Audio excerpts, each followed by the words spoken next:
Desta vez falamos da constituição hierárquica da Igreja. Tudo bem?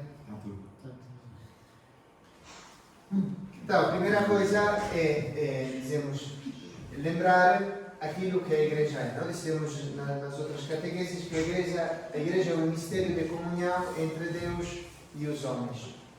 E então, este desígnio de salvação que estava desde a eternidade, estava presente em Deus e que depois realizou com as missões do Filho e do Espírito Santo, não? Para levar a humanidade à salvação e esta comunhão íntima com Ele.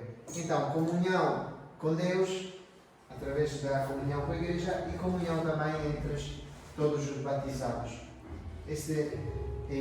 Como dissemos, não? Como São Paulo fala, são usadas várias imagens na Sagrada Escritura. Uma dessas imagens é aquela imagem do corpo, não? Como um corpo tem vários membros e cada um tem a sua função, assim na Igreja há uma união verdadeira, não? Entre os vários membros e a cabeça, porque da cabeça que recebem a vida, que é Cristo, mas também tem uma verdadeira união entre eles. Embora cada um deles seja diferente e tenha uma função diferente, mas formam o mesmo corpo. Neste corpo todos gozam da mesma dignidade que lhes é conferida pelo batismo. Com o batismo, com este sacramento, nos tornamos filhos de Deus, membros vivos da Igreja, membros do corpo de Cristo e participamos da mesma missão da Igreja. Então, todos temos esta dignidade, não? De ser filhos de Deus, recebida por este sacramento. E todos somos chamados a alcançar a santidade, não? Todos, esta união de vida e total com nosso Senhor. Esta comunhão plena. Fiéis são aqueles que, incorporados a Cristo pelo batismo, se tornam participantes do munus sacerdotal, profético e real de Cristo. Disso também já falamos. Este é o catecismo da Igreja Católica, e quando falamos disso quando falamos do sacerdócio comum e do sacerdócio ministerial dos fiéis, não se lembram? E dissemos que pelo sacerdócio comum que recebemos através do batismo, toda a nossa vida se torna o ato de culto a Deus, porque se une à vida de Cristo, não? Que foi o ato de adoração a Deus Pai. Então, todas as nossas ações são um ato de culto, se tornam um ato de culto. Participamos do munus profético de Cristo, então nós testemunhamos com a nossa vida o Evangelho, a Palavra de Deus, também até nos casos dos mártires, a dar a vida para aquilo que acreditamos e que anunciamos, e depois o real, não? Porque participamos, através do batismo, dos sacramentos, participamos aquele poder que Jesus manifestou e mostrou sobre esta terra, sobre tudo aquilo que, limita a nossa natureza humana e que também é fruto do pecado, não? Então, poder sobre o demônio, sobre as tentações, poder sobre o pecado, liberdade também da tentação e até poder sobre o sofrimento e sobre a morte, não? Através da ressurreição. Nós participamos através do batismo também deste poder real de Cristo. Mas, considerando esta dignidade comum, então isto é aquilo que é a nossa dignidade que todos temos enquanto batizados, nós vemos no Evangelho que Jesus Cristo, por sua vontade, quis dar à sua Igreja uma constituição. Não? Isto quer dizer que Ele quis formar a sua Igreja, estruturar a sua Igreja numa determinada maneira. Não? E através algumas diferenças que existem nela e que Ele próprio quis. Mas isto também, constituição, tem a ver com aquilo que faz parte de uma realidade, per cui aquela realidade é aquilo que não é outra coisa. Não? Quando dizemos que alguns elementos são constitutivos, não? Quer dizer que se nós mudamos aqueles elementos, aquela coisa já não é aquela coisa, mas se torna outra coisa. Não? Também na Igreja Jesus deu esses elementos constitutivos. E como estão a dizer, também estes elementos não foram dados, esta diferença que Jesus quis na sua igreja não foram dadas pela divisão do corpo, mas pelo serviço recíproco, não? Porque entre nós, como os membros de um corpo colaboram para a união do corpo para a vida, assim também na igreja as diferentes funções, os diferentes ministérios colaboram entre si, não são um ao serviço do outro. Como quando São Paulo, agora não me lembro as palavras certas, mas dizia se todo o corpo fosse ouvido, não? Onde seria olhar? Se todo o corpo fosse olhar, onde seria esta dimensão, não? de comunhão? Então, para participar, como já dissemos, nesta comunhão, se entra a fazer parte desta comunhão com Cristo e com a sua igreja através do sacramento do batismo, não? Que é a porta de entrada na comunhão eclesial, é a porta de entrada na vida nova, na vida de Cristo, não? Participamos na vida de Cristo. Então, todos entramos e somos chamados à santidade, somos filhos de Deus pelo sacramento do batismo. Mas depois, dizemos, o Senhor nos chama a todos a segui-lo, a chegar à santidade, mas não todos da mesma maneira. Há diferentes maneiras para seguir o Senhor, para chegar à santidade. Então, nessas diferentes maneiras são mesmo como Jesus, as diferenças que Jesus colocou na sua igreja. Não? Jesus quis fundar a sua igreja dando-lhe uma hierarquia. Ou seja, uma hierarquia dando-lhe uma constituição, dando-lhe uma ordem. E isto podemos vê-lo em muitas passagens do Evangelho. Não? Aqui só citei esta de São Marcos, mas há muitas. E subiu então para o monte e chamou a si aqueles que ele queria. E foram ter com ele. Constituiu 12, a quem chamou apóstolos, para estarem com ele e para os enviar a pregar e terem autoridade para expulsar os demônios. Então, Jesus chamou. Havia todos os discípulos que seguiam e ouviam o seu ensinamento, mas entre todos estes discípulos chamou 12, aos quais chamou a estarem com ele, então uma intimidade mais profunda com ele, para enviar a pregar o Evangelho, aquilo que ouviam a palavra do próprio Senhor, e terem autoridade para expulsar os demônios. Não? Também em outras passagens, depois Jesus, quando ressuscita, diz: recebei o Espírito Santo, aqueles aos quais perdoados os pecados serão perdoados, aqueles aos quais não perdoados ficarão não perdoados. Também na última ceia, quando Jesus lhe diz: fazei isto em memória de mim. Então Deus escolheu entre todos alguns e aos quais Deus deu uma função particular.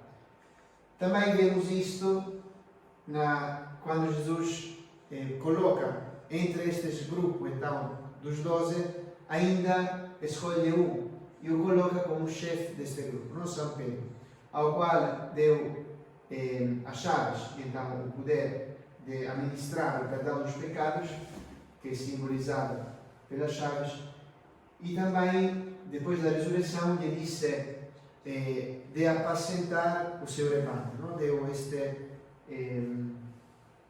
tarefa a ele, enquanto chefe também dos 12.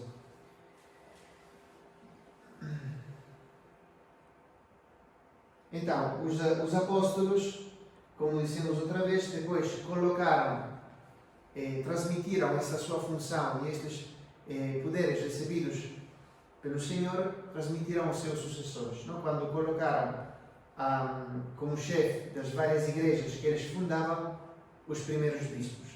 E desde então, todos os bispos continuam esta sucessão apostólica, não? Através do sacramento da ordem, até a chegar a nós. Não? Se lembram, outra vez falamos de Santo Ireneu, que dizia, quando estava a lutar contra a heresia, dizia: nós podemos mostrar que aquilo que nós anunciamos é a verdade, contrariamente aos hereges. Por quê?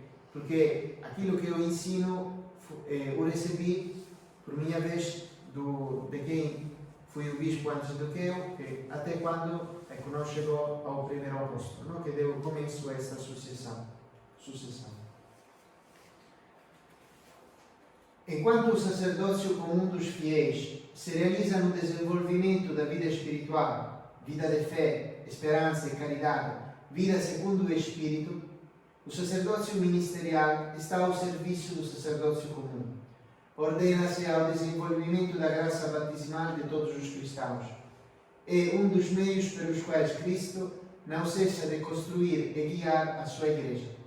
E é por isso que é transmitido por um sacramento próprio, que é o sacramento da ordem. Então, isto aquilo já falamos bem desta divisão, mas é para repetir. Não todos somos chamados, todos somos fiéis e então temos o sacerdócio comum, somos chamados a chegar à santidade na vida de fé, esperança e caridade, na vida segundo o Espírito, mas depois entre todos o Senhor chama alguns como dando-lhe o sacerdócio ministerial. Não? Mas este sacerdócio é um dos meios que Jesus quis para servir e para que todos os fiéis possam chegar àquela santidade à qual somos chamados. Não? Então, é ao serviço. Não se lembram também quando aquela frase de Santo Agostinho, não? Que dizia: eu convosco sou cristão, para vós sou bispo. Não? Este é um nome de salvação, então me alegro por este nome de cristão, porque é um nome de salvação, mas pelo nome de bispo representa um ofício, então um serviço que eu dou, que vos dou, e por esse nome treino, não? Para a responsabilidade, porque é um serviço para os outros, não é um privilégio. Ainda que, por vontade de Cristo, alguns são constituídos doutores, dispensadores dos mistérios e pastores em favor dos demais, reina por aí igualdade entre todos, quanto à dignidade e quanto à actuação, comum a todos os fiéis, em favor da edificação do corpo de Cristo. A distinção que o Senhor estabeleceu entre os ministros sagrados e o restante povo de Deus contribui para a união, já que os pastores e os demais fiéis estão ligados uns aos outros por uma vinculação comum. Os pastores da Igreja, imitando o exemplo do Senhor, prestem serviço aos fiéis e estes deem alegremente a sua colaboração aos pastores e tutores. A própria diversidade de graças, ministérios e atividades consagra em unidade os filhos de Deus, porque um só e mesmo Espírito é o Espírito que opera todas estas coisas. Todo nasce do mesmo desejo de Deus para a salvação da humanidade. Então, dissemos, condição fundamental da igualdade, pela qual somos todos fiéis, todos temos os mesmos direitos, mas também diversidade, não? Porque essa diversidade foi instituída por Jesus. Mas isto não coloca uma diferença de dignidade nem de direitos. Não? O Santo Padre o menino batizado agora, não sei, no lugar desconhecido, tem os mesmos direitos, não? De todos. Não, o sacerdócio ministerial não é um privilégio, não? Mas é um serviço, então é uma responsabilidade maior. Então, temos várias vocações no interno da Igreja para mostrar esta diferença que há neste corpo: vocação sacerdotal, religiosa e laical. E vamos a falar de cada uma delas um bocadinho. Vocação laical. O estado de vida laical tem na sua natureza secular a sua especificidade e realiza um serviço eclesial ao testemunhar e recordar aos sacerdotes, aos religiosos e às religiosas o significado que as realidades terrenas e temporais têm no projeto salvífico de Deus. Então, a santificação dos leigos se caracteriza por essa dimensão secular, ou seja, isto quer dizer levar o reino de Deus no mundo. Não? Reconhecer que o mundo foi criado por Deus e Deus quer estabelecer também o seu reino neste mundo. Não? Embora somos chamados em tudo aquilo que fazemos, não? No nosso trabalho, na sociedade, na vida política, na vida, no ensinamento, no ensino, tudo aquilo que temos, iluminado e santificado com a nossa vida de cristãos, não? Com a nossa vida, com a vida de Cristo em nós, para levar em tudo este reino de Deus. A vocação sacerdotal. O sacerdócio ministerial é a garantia permanente da presença sacramental de Cristo Redentor nos diversos tempos e lugares. Então, o sacerdócio ministerial dizemos, sobretudo, no grau máximo do sacerdócio, que o bispo tem a plenitude do sacramento, é representar, então apresentar, continuar a apresentar a salvação de Cristo neste mundo através dos sacramentos, através dos sacramentos que são mesmo o prolongamento da salvação de Cristo. Então, isto é possível através destes, dizemos, ministério, deste serviço que Deus, ao qual Jesus chama alguns, para levar-nos a todos. E depois a vocação religiosa. O Estado religioso testemunha o caráter escatológico da Igreja, ou seja, a sua orientação para o reino de Deus, prefigurado e antecipado pelos votos de castidade, pobreza e obediência. Então, os religiosos mostram que, embora tudo aquilo que Deus criou e que está neste mundo é algo de bom, foi querido por Ele, e Ele quer também levar, dizemos, a sua graça, a sua vida através dos cristãos neste mundo, mas testemunham que nós não somos chamados por este mundo, não somos chamados pela vida eterna. Então, o testemunho escatológico quer dizer o caráter desta vida futura, daquilo que vai além deste mundo, não? Que é destinado a desaparecer. E então, testemunham isto particularmente através dos votos, não? No fundo, que somos feitos por Deus. E aí todos vamos a juntar-nos com Ele, nesta comunhão com Ele. Todos os estados de vida, tanto no seu conjunto como cada um deles, em relação com os outros, estão ao serviço do crescimento da Igreja. São modalidades diferentes que profundamente se unem no mistério da comunhão da Igreja e que, dinamicamente, se coordenam na sua única missão.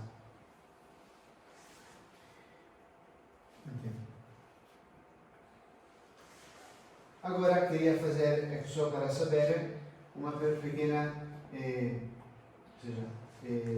diferença, não?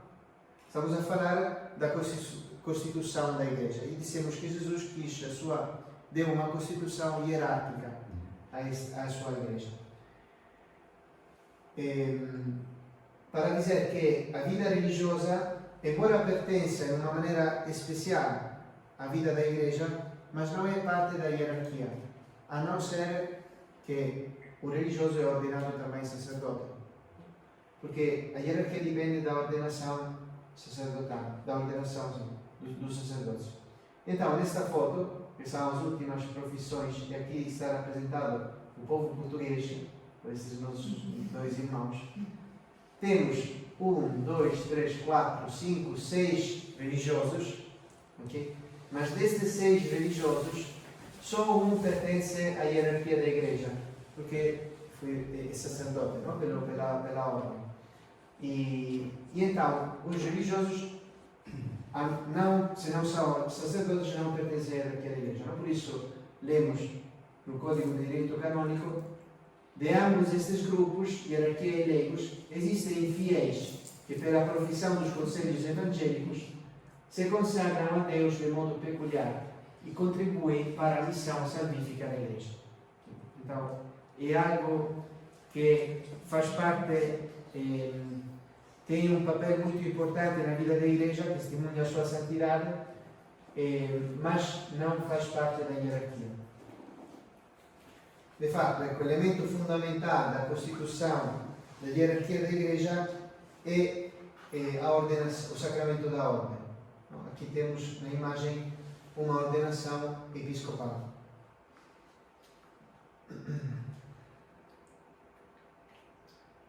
questo già dissemos, mas vamos a repetir.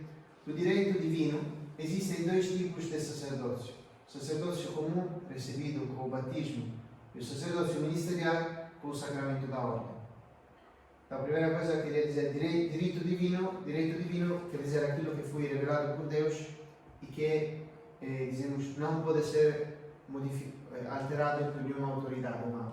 Não? Por exemplo, é diferente do, por exemplo, direito eclesiástico, que são normas que são dadas pela Igreja e podem ser dispensadas. Por exemplo, o jejum de 1 hora da Eucaristia é uma norma eclesiástica. Então isto quer dizer que por motivações graves pode ser dispensado. Por exemplo, o preceito da missa dominical é uma lei eclesiástica. Pode ser dispensada pelo pároco se há alguma situação grave. Não. Pelo contrário, aquilo que vem do direito divino não pode ser dispensado por nenhuma autoridade. Por exemplo, o fato que Jesus escolheu só homens para receberem a ordenação sacerdotal, esta é uma escolha de Jesus, é algo de direito divino, não pode ser modificado pela Igreja. O que o casamento seja algo de, quando foi celebrado validamente e foi já consumado pelos esposos, aquele sacramento não pode ser dividido por nenhuma autoridade humana. Nem o Papa pode dividir este sacramento.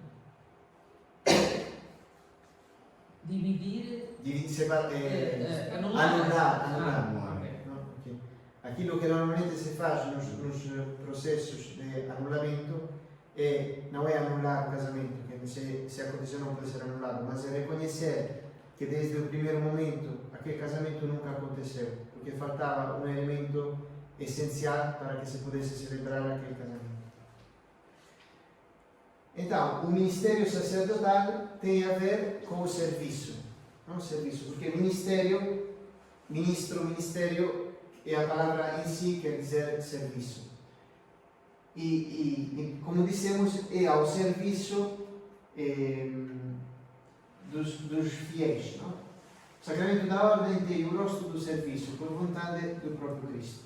Aquilo que ele testemunhou com toda a sua vida foi essa entrega total, não? Esse serviço total até a morte, não? Como manifestou em muitos lugares do Evangelho, quando lava os pés aos apóstolos e diz de fazê-lo também eles entre si. Quando também estão, quando acontece aquela, falam entre si os apóstolos, não? E dizem, surgiu uma discussão entre eles sobre qual deveria ser considerado maior. Ele, porém, disse-lhes: os reis dos pagãos exercem domínio sobre eles, e os que têm autoridade sobre eles são chamados benfeitores.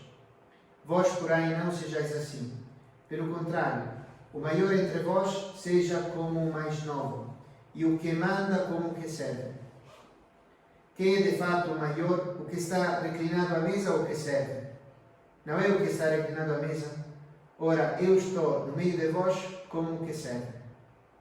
Então, existe esta ligação estreita entre serviço e ministério. Entre ordem sacerdotal e ministério e serviço. Cristo Senhor, para apacentar e aumentar o povo de Deus, instituiu na sua igreja vários ministérios, que tendem para o bem de todo o corpo. De fato, os ministros dotados de poder sagrado estão ao serviço dos seus irmãos, para que todos os que pertencem ao povo de Deus alcancem a salvação. Possam receber os sacramentos, a graça de Deus. Então, o projeto da hierarquia é este, dizemos, surge como um serviço da comunhão. Isto da comunhão, então, da união de Deus e os homens. Continuando de forma singular a missão própria do Filho de Deus. Quando dissemos que quando o sacerdote celebra a missa, no momento no qual está a celebrar os sacramentos, ele não age na sua pessoa, mas age em pessoa de Cristo. E isso quer dizer que naquele momento é Cristo que se torna presente com a sua ação eficaz. Então, até dissemos que se um sacerdote vive no pecado mortal e pronto, e vive mal, mas quando ele celebra a missa, naquele momento está presente Cristo, aquele sacramento se realiza verdadeiramente, não? Ou quando ele confessa, perdoa os pecados, porque é Cristo que age, é Cristo que age naquele momento, se torna presente através deste instrumento que é o sacerdote.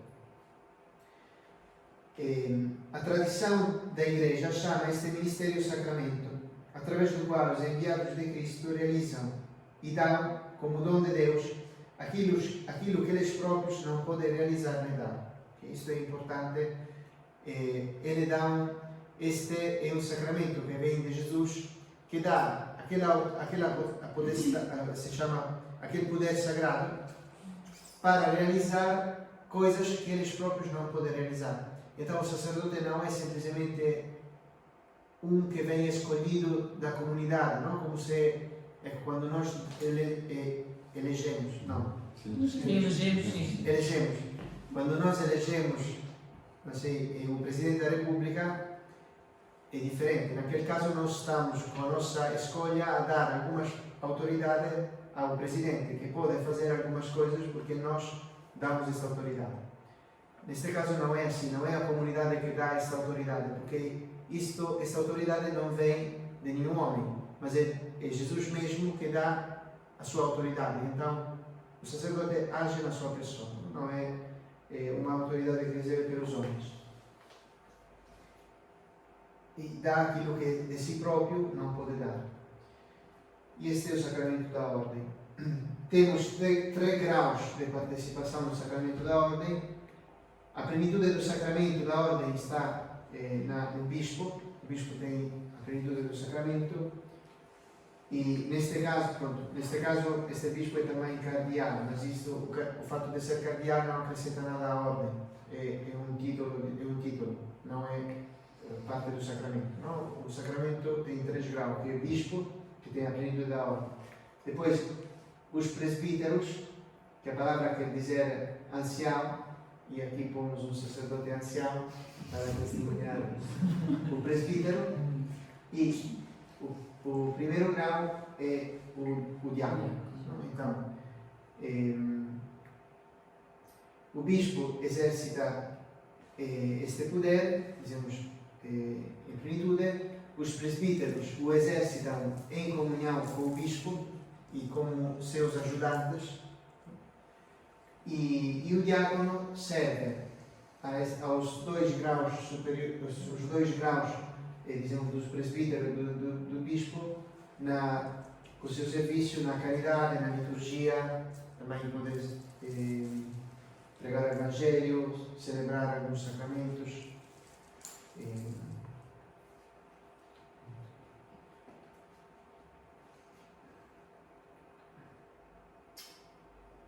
Então, para falar disso, dizemos assim, os termos que se usam é uma distinção entre os fiéis, entre clérigos e leigos. Clérigos, aqueles que receberam o sacramento da ordem; leigos, aqueles que não receberam o sacramento da ordem. Então, esta é a diferença.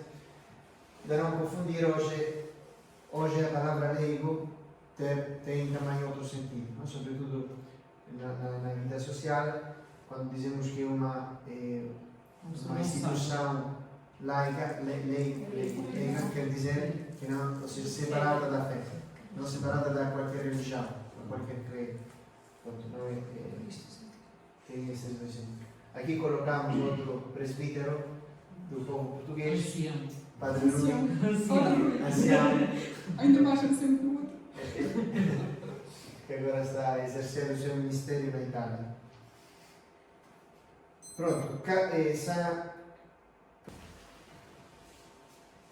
Pronto, isto é aquilo que dissemos.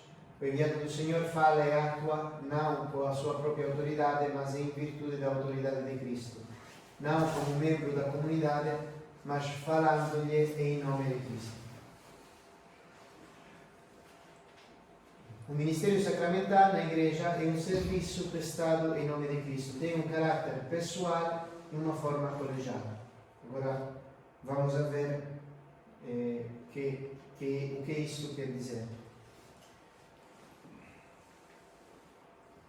Antes lemos esta frase del Bento XVI: cada pastor é o meio através do qual o próprio Cristo ama os homens, e é através do nosso ministério, queridos sacerdotes, e é através de nós que o Senhor chega às almas, as instrui, as guarda e as guia. E sempre ele dizia também isto: o sacerdote que age em pessoa de Christi Capitis, ou seja, na pessoa de Cristo enquanto cabeça da igreja, e em nome do Senhor, nunca age em nome de um ausente, mas na própria pessoa de Cristo ressuscitado, que se faz presente com sua ação verdadeiramente eficaz.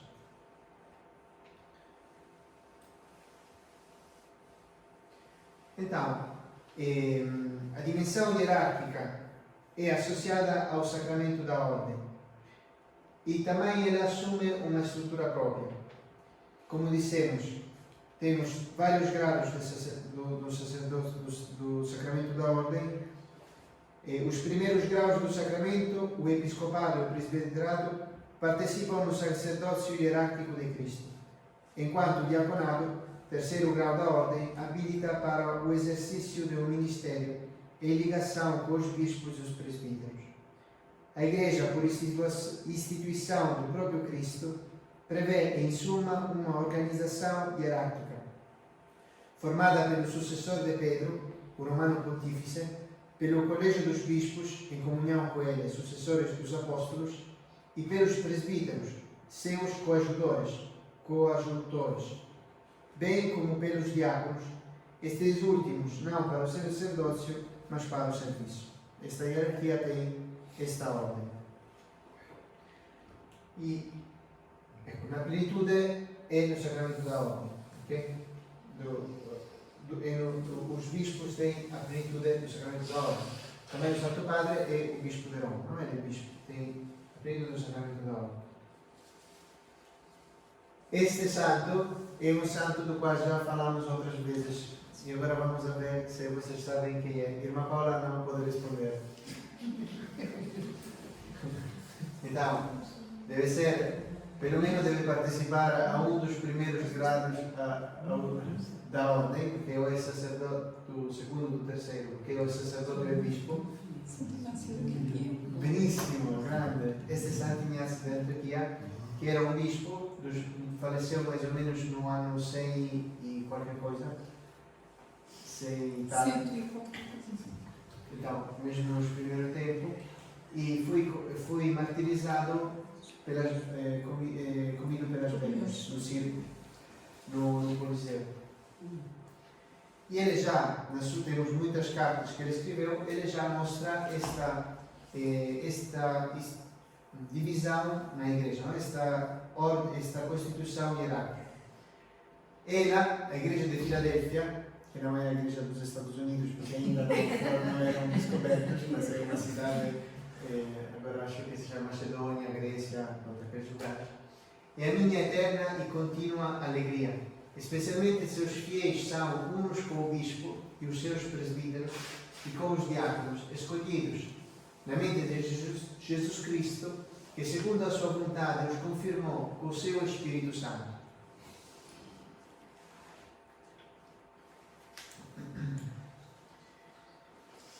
Então, os bispos recebem a plenitude do sacramento da ordem, recebem o munus de ensinar, santificar e governar. Neles, Cristo Mestre, Pastor e Pontífice, torna-se presente e visível, e eles atuam na sua pessoa. Quem os ouve, ouve a Cristo. Quem os despreza, despreza a Cristo e aquele que enviou Cristo. O Senhor estabeleceu os 12, e então,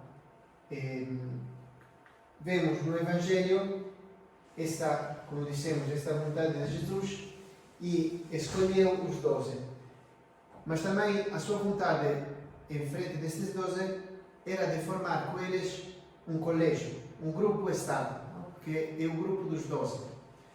E depois, entre esses 12, como dissemos, chamou Pedro e o colocou como chefe entre o grupo dos 12, entre o colégio episcopal. Simão, filho de João, amas-me tu mais do que estes? Eles respondeu-lhe: Senhor, tu sabes que eu te amo. Disse-lhe Jesus: apacenta os meus cordeiros. Então deu este mandado, mandado se diz? Não. Sim, mandado. Este mandado a Pedro, de apacentar os cordeiros, apacentar todos os fiéis, toda a igreja.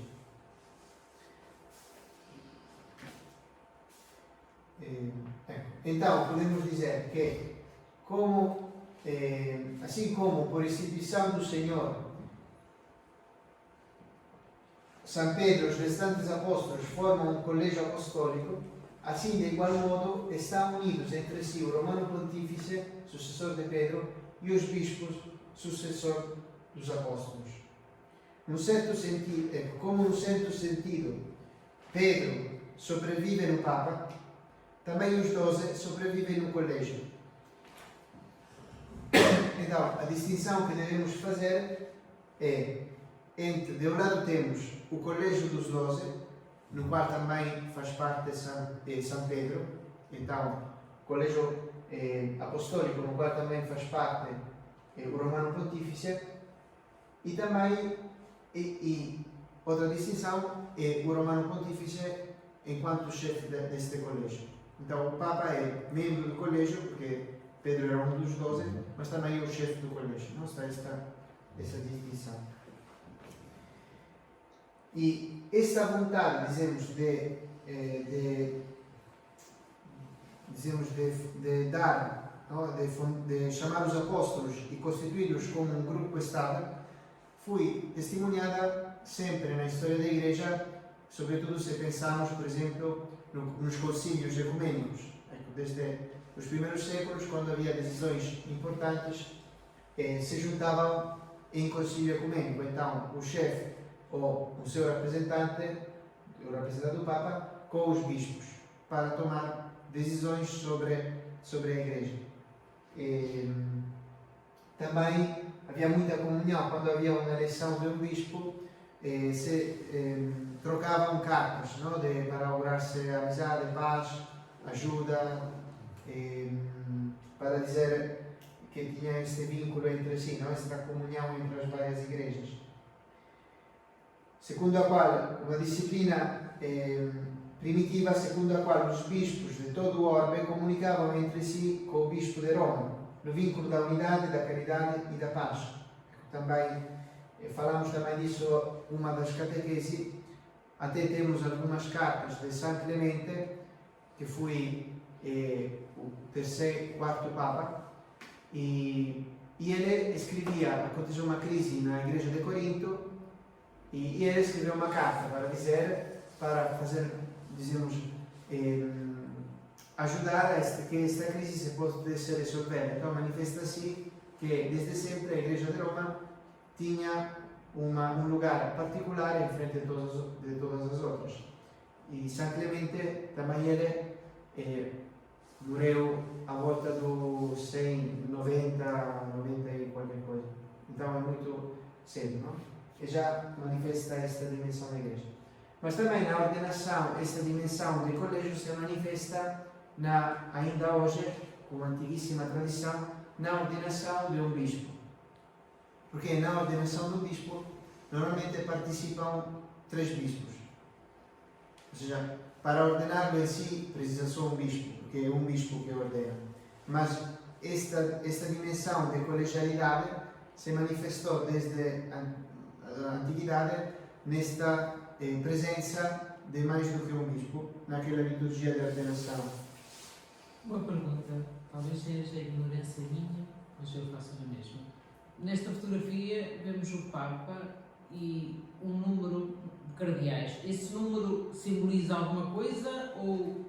Não, esses são bispos. Sim, mas... não. Ok.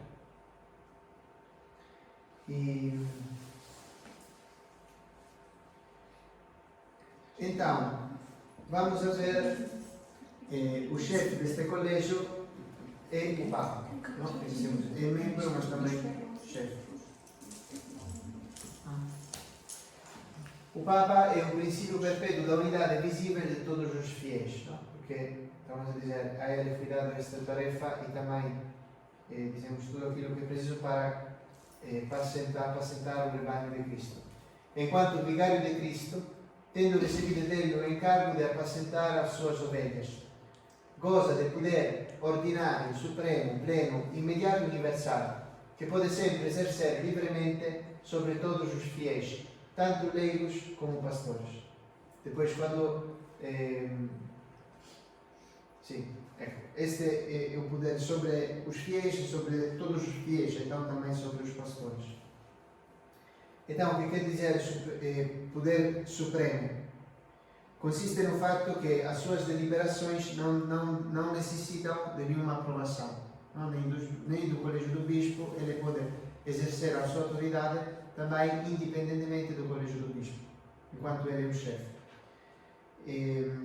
Nem de qualquer outra pessoa ou organismo. Também as suas decisões definitivas são incontestáveis. O poder pleno significa que é dirigido e exercido em toda a sua plenitude quando ele fala sobre e tem esta intenção de definir sobre questões que têm a ver com fé e moral. De moral e de fé. Depois tem poder imediato, significa que deriva diretamente de Deus. E então não é por uma mediação humana que ele recebe este poder, mas vem de Deus. Não? Isso quer dizer que ele pode decidir também uma coisa sem ter a maioria do consenso, do seu. Como bispo de Roma, o Romano Pontífice goza de poder universal que lhe permite de exercer o poder de governar e ensinar em toda a Igreja Universal, independentemente de divisões e agrupamentos particulares, e sem necessidade de qualquer licença, autorização ou mandato. Aqui está uma foto do Conselho Ecumênico Vaticano II, escrito muito pequeno, mas o que importa é que também o colégio episcopal tem poder pleno, porque recebeu o sacramento da ordem, são sucessores dos apóstolos, mas podem exercer este poder só quando são em comunhão com o Romano Pontífice, que é o chefe. Se não estão em comunhão com ele, eles não têm autoridade. Mas, mais uma pergunta. Temos o Papa, Sim. Okay? E estamos a falar nesta hierarquia. Abaixo, ou seja, todos eles, correto? Sim. Não haverá ninguém que se destaca no meio de. Ou seja, a minha dúvida é o seguinte: o Santo Papa está doente, não é? Sim, não há nenhum sucessor. Não, sucessor eu sei que não há, porque sim, mas o estado de saúde dele, imagina, esperemos, graças a Deus não, se deteriora. Ou seja, não há ninguém abaixo do Papa que decida. Não, há algumas coisas que são, quando por exemplo o Papa, quando não há Papa, não que o Papa morre, Sim. temos algumas regras que determinam como proceder, mas naquele momento não pode ser tomada nenhuma, decisão Okay. que não seja aquilo ordinário, porque não está a autoridade do Papa. Ok. Faz-se o que já está estabelecido. Faz-se o que já está estabelecido. As regras são claras. Aquilo que está estabelecido é como proceder na eleição do outro Papa, mas outras coisas que têm a ver com o governo, não podem ser tomadas naquele momento. Obrigada. A ordem dos bispos, que sucede ao Colégio dos Apóstolos no magistério e no governo pastoral, e mais ainda, na qual o corpo apostólico se continua perpetuamente, e também juntamente com o Romano Pontífice sua cabeça, e nunca sem a cabeça, sujeito do supremo e pleno poder sobre toda a Igreja. Poder este que não se pode exercer senão com o consentimento do Romano Pontífice. Só a Simão colocou o Senhor como pedra e clavário da Igreja, e constituiu o pastor de todo o seu rebanho. Mas é sabido que o encargo de ligar e desligar conferido a Pedro foi também atribuído ao Colégio dos Apóstolos, unido à sua cabeça. Okay?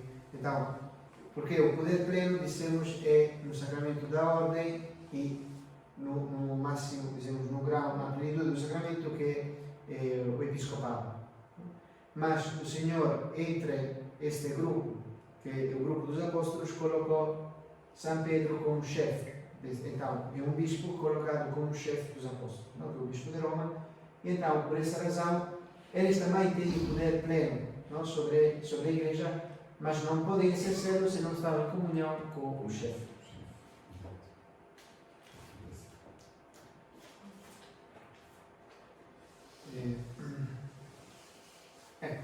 Os bispos recebem a plenitude do sacramento da ordem, recebendo uns de ensinar, santificar e governar.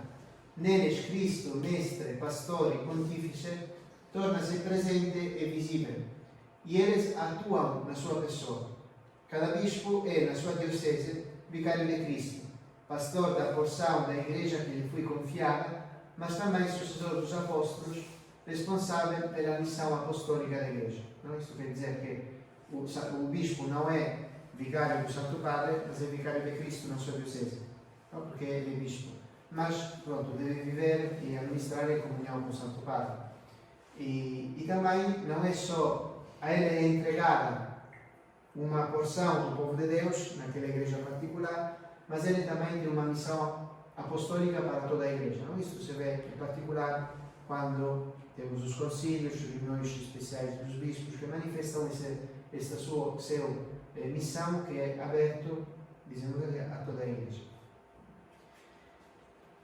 Então, agora para falar um bocado da família do Coração Imaculado de Maria, devido à comunhão substancial e à pertença à Igreja, as características da Igreja, da Santa Mãe Igreja, podem ser encontradas na família do Coração Imaculado de Maria.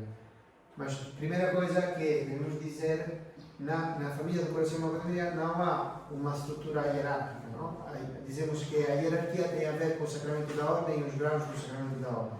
Não? Então, a associação dos fiéis, porque a família do Coração Imaculado de Maria é uma associação de fiéis, não, dizemos, a estrutura não é neste sentido hierárquico, não? Porque a hierarquia depende do sacramento da ordem. Mas também, na família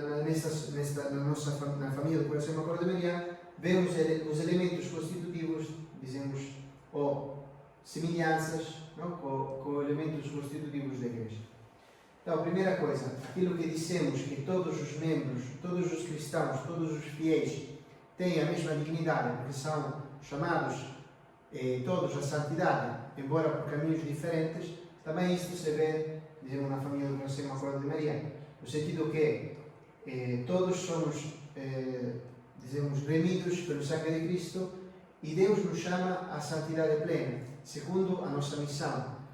Isto quer dizer que não é que um cristão, um leigo que vive a sua vida legal é menos santo de uma irmã, de um frade, de um sacerdote. Mas ele deve chegar à plenitude daquela santidade, naquela missão a qual Jesus o chama a viver. E então, esta mesma dignidade que se manifesta também em outro lugar, no governo, não, da família do Coração Imaculado de Maria, não participa só, dizemos, os sacerdotes, os religiosos e as religiosas, mas também os filhos do Coração Imaculado de Maria participam ativamente na ereção de uma casa religiosa, de uma ópera da família. Pronto, eles têm também dimensão ativa. Isto é testemunhado por esta frase do nosso fundador, na qual, quando lhe pediam, muito incisiva, não sei como se diz, mas quando pediram-lhe, que acerca dos filhos, ele disse, insistindo sobre esta coisa, são iguais a vós. Não é um padre que lhe pedia, são iguais a vós. Não? Tem esta mesma dignidade. Não? Este princípio de igualdade que na Igreja se manifesta nesta dignidade comum a todos os batizados. O princípio de variedade pode ser, ou seja, a diferença pode ser visto, por exemplo, na diferente estrutura do governo e participação dos servos, servas e filhos, e nas diferentes formas de viver o único carisma fundacional. Nós partilhamos a mesma missão, o mesmo carisma, a mesma espiritualidade, também o facto mas cada um o vive na forma diferente, ovviamente, no? Secondo a vocação que é chamada a viver. E também, dizemos, no governo da família do Coração Imaculado de Maria, embora todos participam, também os leigos e, dizemos, as religiosos e os religiosos, mas o presidente da associação é um sacerdote, não? Isto manifesta também, podemos encontrar aqui uma semelhança, não? Com a hierarquia da igreja, no sentido que ele tem também, com o sacramento da ordem, tem também este munus, dizemos, de governar, não? De governar, ensinar, santificar. Também neste aspecto se pode ver esta semelhança, não? O presidente da família é um sacerdote, um dos servos do Coração Imaculado de Maria. Mas nós, como movimento, como todos os movimentos, como todos os cristãos, não há um cristão que não é em comunhão com a Igreja. Não? Se não é em comunhão com a Igreja, não é em comunhão com Cristo. Também o movimento da família do Coração Imaculado de Maria tem, dizemos, a sua aprovação e reconhecimento pela autoridade da Igreja, que foi recebido pelo Vicariato de Roma. Então, pelo Vicariato de Roma. Não? Então, temos esta dipendência, não? Da hierarquia da Igreja. A dimensão comunitária diz respeito aos aspectos de toda a família enquanto tal, como a observância e a custódia dos três, ou seja, a dimensão comunitária de viver esta ligação com a hierarquia da Igreja diz respeito aos aspectos de toda a família enquanto tal, como a observância e custódia dos três vínculos que ligam visivelmente aqueles que o Senhor colocou ao serviço da comunhão, Papa e Bispos. Os três vínculos são aqueles que dissemos também nas outras catequeses que manifestam a comunhão com a Igreja. Não? O vínculo simbólico, que é a profissão da mesma fé, o vínculo litúrgico, a celebração dos mesmos sacramentos, e o vínculo hierárquico, não? Esta submissão ao governo da Igreja, aos bispos e ao Papa, dando-lhes o poder de governar, santificar e ensinar. Não? Porque Jesus deu o poder de governar, santificar e ensinar ao Papa e aos bispos. Portanto, nos domínios da disciplina, do culto e da doutrina da fé e dos costumes que o Senhor atribui aos legítimos pastores, não? Nestes âmbitos, somos submissos à autoridade. Pronto, para fazer um exemplo, não? Pronto, mas que agora estou a pensar nisso. Por exemplo, nós sacerdotes, para poder, por exemplo, confessar, precisamos da faculdades do bispo. Não é? Então, quando eu cheguei aqui em Fátima, fui ao bispo a pedir as faculdades para confessar. Isto tem a ver, pronto, não? Faculdades para poder confessar. Permissão? Que é dada pelo bispo. Não? Sem aquelas faculdades, o sacerdote não pode confessar. Se confessa, aquela confissão não é válida. Precisa da faculdade, porque ele celebra este sacramento em dependência do bispo. Não? Está esta dimensão, dizemos, de dependência. Igual, se for para qualquer país. Agora, se eu posso confessar em todos os países, porque recebi as faculdades do bispo onde resido agora. Pronto, embora, ou seja, nisto, por exemplo, pronto, não dependo do meu superior, que não tem nada a ver, dependo do bispo. Assim também o bispo poderia dizer-me: tu, Padre Gianni, já não confessas mais na minha diocese. Não, eu não quero. E esta é a nossa dependência. No lugar onde operamos, dependemos de tudo aquilo que tem a ver com disciplina, culto e com o bispo daquele lugar. Porque ele tem o poder, recebido por Cristo, de governar e apacentar aquele pedaço. Se mudasse de país, imagino que ia para o Brasil, precisava da permissão do bispo lá, porque é o lugar de residência. Se eu fui Transferido. Mas, por exemplo, em outras coisas, eu não devo pedir ao bispo de Fátima, não? Por aquilo que tem a ver, por exemplo, com a nossa regra, se fazemos uma modificação à regra, a autoridade, dizemos, no Instituto de Autoridade Máxima, no capítulo geral, não? Fazemos uma modificação de uma regra, mas depois esta regra deve ser aprovada pela sede que nos acolheu. então para o Vicariato de Roma. Não? A igreja deve reconhecer que aquela regra vem de Deus, não é algo inspirado por Deus, não tem nenhum erro acerca de tudo isso. Não? E aqui se manifesta também a nossa dependência e obediência à hierarquia da igreja. Em relação àquilo que disse do Também, Vicariato de Roma, todos os movimentos são aprovados por. Nem todos os. não pelo Vicariato de Roma, depende da diocese que acolheu Ou seja, os movimentos em Portugal, se existem portugueses constituídos aqui, é por outra entidade. Ou seja, nós, toda a família do Coração Imaculado de Maria é conhecida pelo Vicariato de Roma. Mas se nasce um movimento aqui novo, um movimento novo, não? Eu quero fundar um movimento agora com o Sr. Pedro aqui. E vou ao bispo daqui e peço. E ele, se ele acolhe esta ideia, eu sou reconhecido e dependo pela fé de Cristo. Depois, também, pronto, nos institutos religiosos, até o Papa pode reservar o direito sobre aquele instituto a si próprio. São os institutos de direito pontifício. Então, também pelos nossos estatutos da família do Coração Imaculado de Maria é preciso sempre a aprovação da Igreja, não? Que testemunha que aquilo que nós vivemos é verdadeiramente um caminho de santidade, não é algo pronto, vem de Deus, não é do Espírito Santo.